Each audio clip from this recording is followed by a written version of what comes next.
The first cut into the hillside was an act of faith.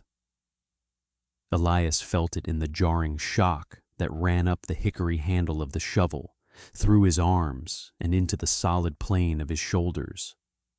The earth, packed hard by 1,000 winters, did not yield easily. It was dense with clay and stone, a stubborn adversary. He leaned his weight into it again, the steel blade screaming a low protest as it bit a few inches deeper. Beside him, a lanky brown dog with intelligent eyes and mismatched ears named Boro whined softly, his head cocked as if questioning the sanity of the endeavor. Elias paused, straightened his back, and wiped a line of sweat from his brow with a dusty forearm. He looked not at the dog, but at the vast, empty sky, a pale and unforgiving blue. "It'll work," he said, his voice quiet, swallowed by the immense silence of the valley. He was 18 years old, and the valley had already taken everything from him. The fever that claimed his parents the previous winter had left him with a small, drafty cabin, a plot of land that was more rock than soil, and a leather-bound journal filled with his grandfather's spidery handwriting. The cabin, built in a hurry by men who thought the valley's weather could be trifled with, had been their tomb. The cold had seeped through its thin walls, inviting the sickness in. Elias had survived, but the memory of the wind whistling through the chinking was a constant, phantom chill. Now the cabin stood empty, a monument to conventional failure. He would not make the same mistake. His grandfather's journal spoke of a different way. It was filled with sketches of structures half buried in the earth, of sod roofs thick with grass, and of stone hearths designed to hold heat for days. "The earth is a blanket," one entry read. "The wind is a wolf. Do not fight the wolf. Let it pass over you, huddle beneath the blanket." So, Elias dug. He was not digging a root cellar or a storm shelter. He was digging a home. Mr. Gable was the first to stop. He reined in his horse at the edge of Elias's property, his face, weathered as an old boot, creased with a mixture of pity and disbelief. He was a man who had seen 50 winters in this valley and believed he understood all their tricks. "What in God's name are you doing, son?" he called out, his voice carrying easily in the still air. Elias drove the shovel into the ground again before answering. He didn't look up. "Building." "Building what? A grave?" Gable chuckled, a dry, rasping sound. "There's good timber on the north slope. Build a proper house, boy. Get it up before the first snow. This hole will be your tomb if you're still in it come November."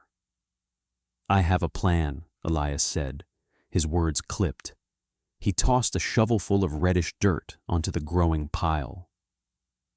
Boro, sensing the tension, moved to stand closer to Elias, a low growl rumbling in his chest. "A plan," Gable repeated, shaking his head. He spat a stream of tobacco juice near his horse's hooves. "Your father was a good man, but stubborn.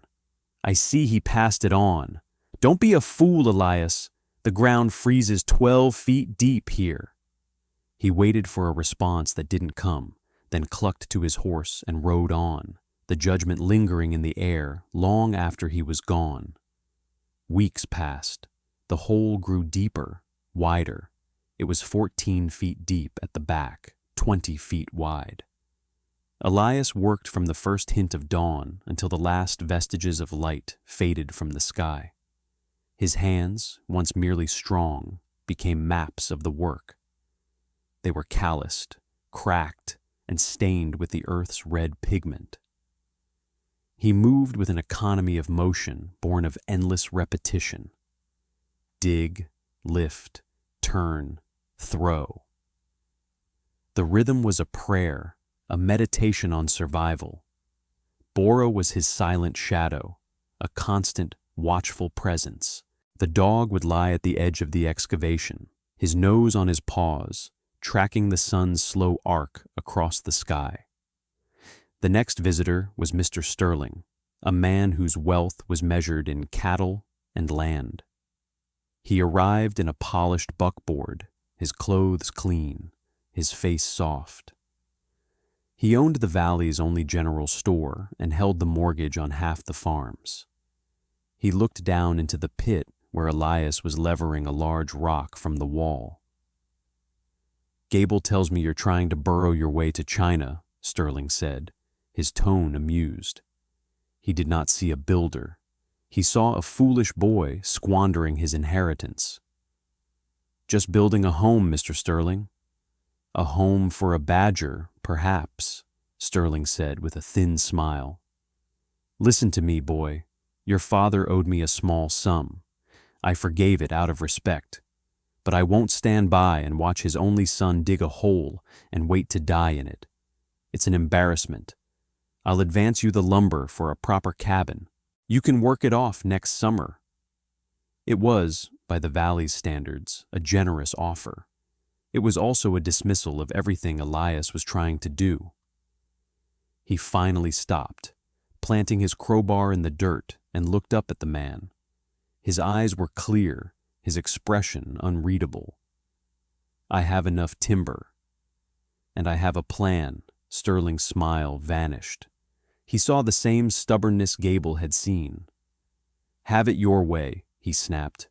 "But when the blizzards come, don't come crying to me. There won't be room for fools at my hearth." He turned and left in a cloud of dust and indignation. Elias watched him go, then turned back to the rock. He worked the crowbar under its edge, put his full weight into it, and felt the immense, satisfying groan as it broke free from the earth that had held it for millennia. He did not feel anger or shame. He felt only the weight of the stone and the truth of the work. That night, by the light of a flickering lantern in the old, cold cabin, he read his grandfather's journal again. "They will call it a grave because they fear the earth. They build their homes like towers of pride, daring the wind to knock them down. And the wind always does. Build into the hill. Make the wind your ally. Let it pile the snow on your roof like a second blanket." He began hauling the stones he'd excavated, sorting them by size. He used the largest, flattest ones to build a retaining wall inside the pit, a foundation that was part of the hill itself.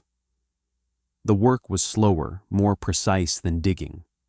Each stone had to be chosen, fitted, and settled into place. He mixed a mortar of clay, sand, and grass, packing it into the gaps. His fingers bled.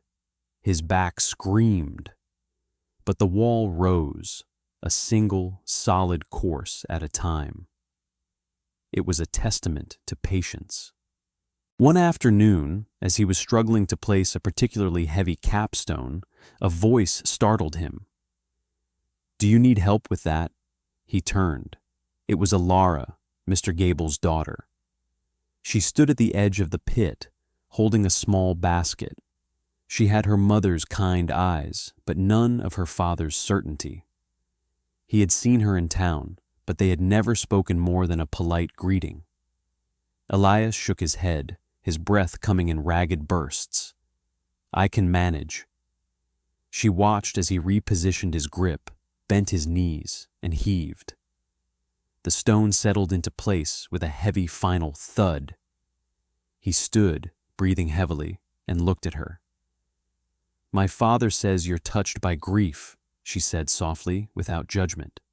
"He says you're building a tomb." "It's a house," Elias replied, his voice rough with effort. She didn't mock him. Instead, her eyes scanned the deep-set walls, the neat stacks of timber he'd already felled and stripped. "Why so deep into the hill?" she asked, her curiosity genuine. It was the first time anyone had asked why, instead of just declaring him a fool. he found himself wanting to explain. "The earth holds the warmth," he said, gesturing to the packed dirt walls behind the stone. "At 10 feet down, the temperature stays almost the same, summer or winter. The wind can't touch it. The snow will cover it." She nodded slowly, considering his words. She opened her basket. "My mother sent some bread and stew. She worries for you." She placed the basket on a flat rock. I think you know what you're doing." He didn't know how to respond. He just nodded, a flicker of gratitude warming him more than the afternoon sun. Elara left without another word, but her visit was a small crack of light in his solitary world. She came again a week later, and then the week after that. She never offered pity, only quiet company and simple questions. She asked about the strange, wide fireplace he was building, and he explained his grandfather's design for a Russian hearth, a massive brick and stone structure that would absorb and radiate heat for hours after the fire was out. She watched him adds the beams for the roof, her presence a silent encouragement. By late September, the shell was complete. The 3 walls of stone and earth were finished. The front-facing wall was made of thick, interlocking logs, with 2 small, deep-set windows of precious glass he had carefully salvaged from the old cabin. The roof was the final crucial step. He laid heavy beams across the top, then a tight layer of birch bark, waterproof and resilient. On top of that, he packed a foot of dense clay and finally a foot of topsoil, into which he transplanted clumps of prairie grass from the hillside. From a distance, it looked as if the hill had simply sprouted a log wall and a stone chimney. Mr. Gable rode by the day he finished. He stopped and stared for a long time. The structure was undeniably solid, but to his eyes it was a monstrosity, an aberration. "Looks like a den," he grunted. "Wait until the first heavy rain. You'll be living in a mud puddle." "The birch bark will hold," Elias said, his voice carrying the quiet certainty of someone who has tested every joint and sealed every seam with his own hands. "We'll see," Gable said, a familiar refrain. "We'll see." The first rains came, a week-long autumn deluge.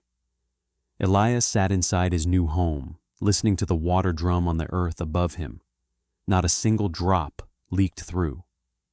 A small fire in the massive hearth kept the air dry and warm, the stone already beginning to soak up the heat. Boro lay stretched out on the packed earth floor, content. The air inside was still and quiet, the roar of the storm a distant, muffled thing. The cabin felt less like a building and more like a part of the world, as immovable as the hill it was nestled in. As October gave way to November, the valley prepared for winter. The signs were all there for those who knew how to read them. The squirrels were frantic, their caches overflowing. The geese had flown south weeks earlier than usual. The nights came with a sharp, biting frost that left the world rimmed in silver.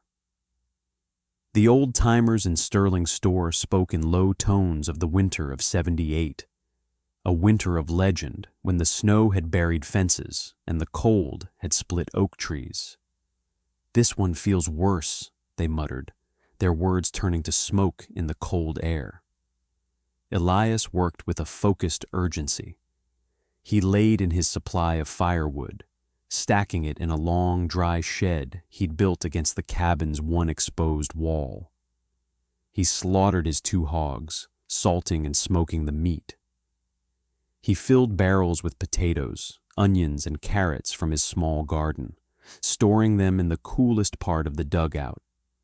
He checked the seal on his windows and chinked the log wall with a fresh mix of mud and moss. His home was a fortress of self-sufficiency. Sterling saw him one last time before the snows began in earnest. "Still convinced your mole hole will save you?" he asked, though his voice had lost some of its earlier condescension. There was a grudging respect for the sheer labor Elias had put in. "I am," Elias said simply. "Well, I've laid in enough supplies to last until May," Sterling boasted. "My house is the finest in this valley. Double-planked walls, a stone foundation. It stood for 20 years. He looked at Elias's low-slung roof, barely visible against the brown grass of the hill. "Good luck to you, boy. You'll need it." The first snow came the second week of November. It was light and gentle, a dusting of white that melted by noon. But the next day, it came again, and this time it stayed. A week later, a foot lay on the ground, and the sky was a permanent, ominous shade of gray. The wind began to pick up, a low moan that grew into a constant, shrieking howl. It came from the north, a solid wall of force, carrying with it a blinding, endless torrent of snow. This was no ordinary storm. This was the blizzard the old-timers had feared. The temperature plummeted, 20 below, 30, then 40 below zero. At that temperature, exposed skin froze in minutes. The air was so cold it hurt to breathe. The wind drove the snow into drifts that reshaped the landscape, burying roads, fences, and entire outbuildings. Inside his home, Elias was warm. The Russian hearth, which he had kept fed with a slow, steady fire for days, had become a massive radiator. The stone and brick were hot to the touch, and the entire space glowed with a gentle, pervasive warmth. The temperature inside never dropped below 60 degrees. The wind howled and shrieked above, a sound as alien and distant as a star.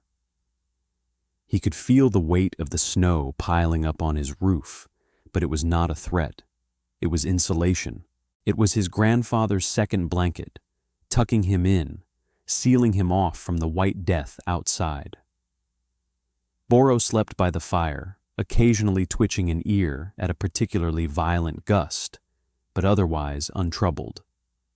For 3 days, the storm raged without pause. The world outside Elias's small windows was a churning vortex of white. He could see nothing, hear nothing but the wind. He tended his fire, ate his smoked pork and potatoes, and read the journal that had been his guide. He felt a profound sense of peace, a rightness that settled deep in his bones. The work was done. The plan was sound. He was safe. On the morning of the 4th day, the wind lessened its assault, though the snow still fell thick and heavy. It was then that he heard it, a faint, desperate sound, almost lost in the gale. A scratching, a thumping against his thick wooden door. Boro heard it too. He shot up from his place by the hearth, a deep-throated growl erupting from his chest. Elias quieted him with a hand on his head. He listened. The sound came again, weaker this time. Someone was out there. He pulled on his heaviest coat and boots. Unlatching the heavy bar on the door, he put his shoulder to it and pushed. It wouldn't budge. A wall of snow was packed against it. He pushed harder, using all his strength, and it finally gave way with a groan, scraping open just enough for him to squeeze through into the small, sheltered alcove he had built before the entrance. The world beyond was gone. He was looking at a solid wall of white. The snow had drifted completely over the front of his cabin, burying it. The sound had come from above. He grabbed his shovel and began to dig, not out, but up. The snow was packed like stone, but he attacked it with a desperate energy. Boro whined behind him, sensing the urgency. After 10 minutes of frantic work, his shovel broke through into open air. He scrambled up the passage he had carved and emerged into a landscape he barely recognized. the snow was level with his buried roofline, a vast undulating sea of white under a gray sky. And there, collapsed at the top of his chimney, which was now just a black stone nub sticking out of the drift, was a figure. It was Mr. Gable. His face was a mask of ice, his beard frozen solid. He was barely conscious, his breathing a shallow, rattling whisper. Elias half-dragged, half-carried him down the snow tunnel and into the stunning, impossible warmth of the cabin. He laid Gable on a mat near the fire and began the slow, painful work of bringing him back from the edge. He cut away the frozen clothes and wrapped him in wool blankets. He chafed the man's hands and feet, his own fingers numb from the brief exposure. An hour later, Gable was able to speak, his voice a hoarse croak. "The roof," he whispered, his eyes wide with the horror of the memory. "The wind just took it, peeled it off like a lid from a tin. The whole thing, gone." He looked around the small, warm room, at the solid arched ceiling of timber and earth. He looked at the massive hearth. His gaze was one of dawning, shattering comprehension. "We were freezing. My wife, the children. We huddled in the cellar. But the cold. Are they still there?" Elias asked, his voice sharp. Gable nodded weakly. "I came for help. I saw your smoke. It was the only thing still here." Elias didn't hesitate. He banked the fire, pulled on his coat, and grabbed a coil of rope. "Show me the way," he said. But Gable was too weak to move. Elias had to guess, using the top of his own chimney and the faint outline of a familiar ridge as his only guides. He tied one end of the rope to his doorframe and the other around his waist, a lifeline in the white wilderness. He plunged back into the storm. It took him an hour to travel the 300 yards to Gable's farm. The snow was a treacherous, shifting trap. He found the house, or what was left of it, a foundation filled with snow, its frame shattered and scattered by the wind.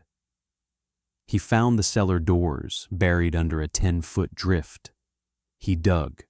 He dug with the same relentless rhythm he had used to build his home, but now it was fueled by a desperate fear. He found them huddled together, blue and shivering, but alive. Mrs. Gable, her face etched with terror, clutched her 2 young children. She looked at Elias as if he were an apparition. He led them back, a slow, agonizing procession following the lifeline of the rope. When they stumbled into the warmth of the cabin, Mrs. Gable burst into tears, a storm of relief and gratitude. But they were not the last. As the day wore on, others emerged from their ruined homes. They saw the single, defiant plume of smoke rising from the hillside and staggered towards it, the last beacon of hope in a frozen world. The Miller family arrived, their barn collapsed, their livestock lost. Then came the widow Jensen, and finally, just before dusk, a figure appeared at the top of Elias's snow tunnel, his fine coat in tatters, his face a mixture of arrogance and utter defeat. It was Mr. Sterling. "My windows! They blew in," he said, his voice hollow, all the bluster gone. "The glass shattered like ice. The wind, it's like a living thing. It gutted the house. It's as cold inside as it is out." Elias just nodded and gestured for him to come in. By nightfall, there were 11 people sheltered in his small 20 by 20-foot home.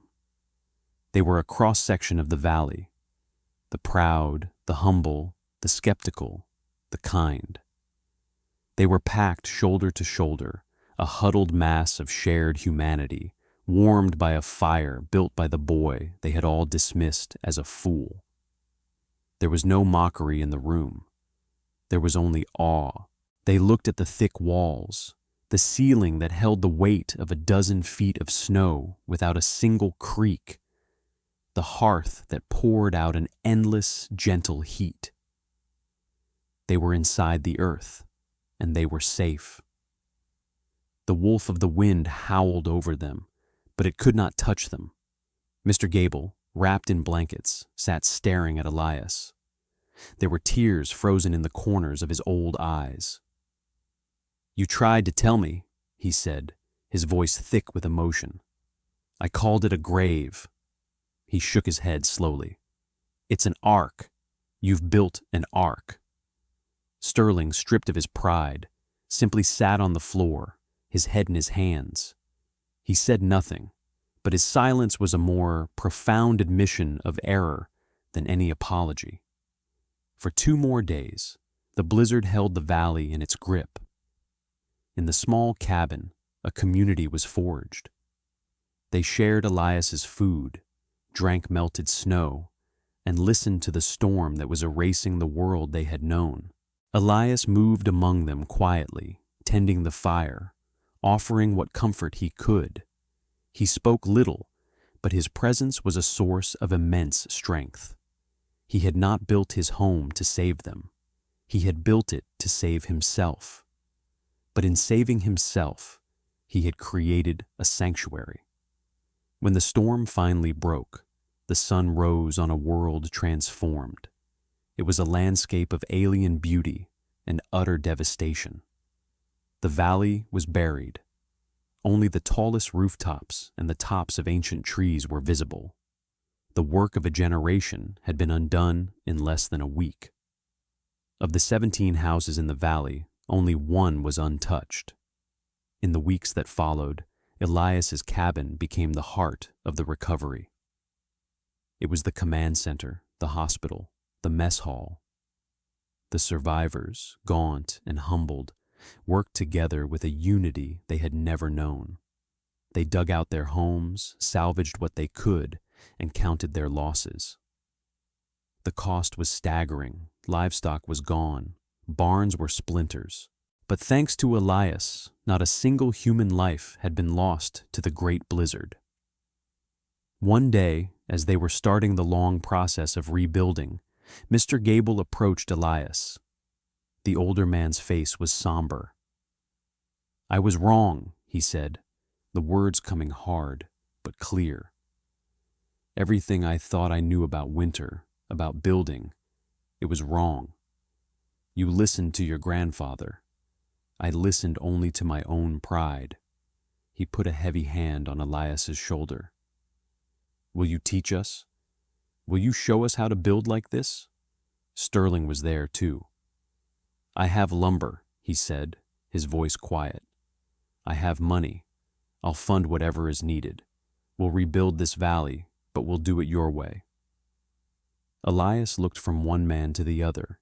He saw not the skeptics who had mocked him, but neighbors who had lost everything and were asking for help. He looked at his home, the grassy roof now covered in a thick mantle of protective snow. He thought of his grandfather's journal. Knowledge is useless unless it is shared. A single strong house is a refuge. A valley of strong houses is a future. He gave a slow, deliberate nod. "I'll help," he said, and so he did. The following spring, the sound of axes and hammers echoed in the valley once more. But this time, they were not building proud, foolish towers. They were digging into the hillsides. Elias, with Alara now always by his side, moved from site to site, sharing the knowledge from the journal. He taught them how to read the land, how to lay a stone foundation that would never shift, how to build a sod roof that would last a century, how to construct a hearth that would tame the fiercest winter. He didn't lecture. He worked alongside them, his actions speaking louder than any words ever could. The people of the valley, humbled by the blizzard, became eager students. They learned to respect the earth, to work with it, not against it. 10 winters passed. The valley was transformed. A dozen new homes now nestled into the slopes, their grassy roofs greening in the spring and disappearing under blankets of snow in the winter. The community was closer, stronger, forged in the shared memory of the storm and the shared labor of the rebuilding. Elias and Alara had married and built their own addition onto the original cabin, deeper into the hill. Their 2 children played on the roof in the summer, laughing as they rolled down the gentle, grassy slope. Boro grew old, his muzzle turned gray, his steps became slow and deliberate. He spent most of his days sleeping on the warm stones of the hearth, the same hearth that had saved them all.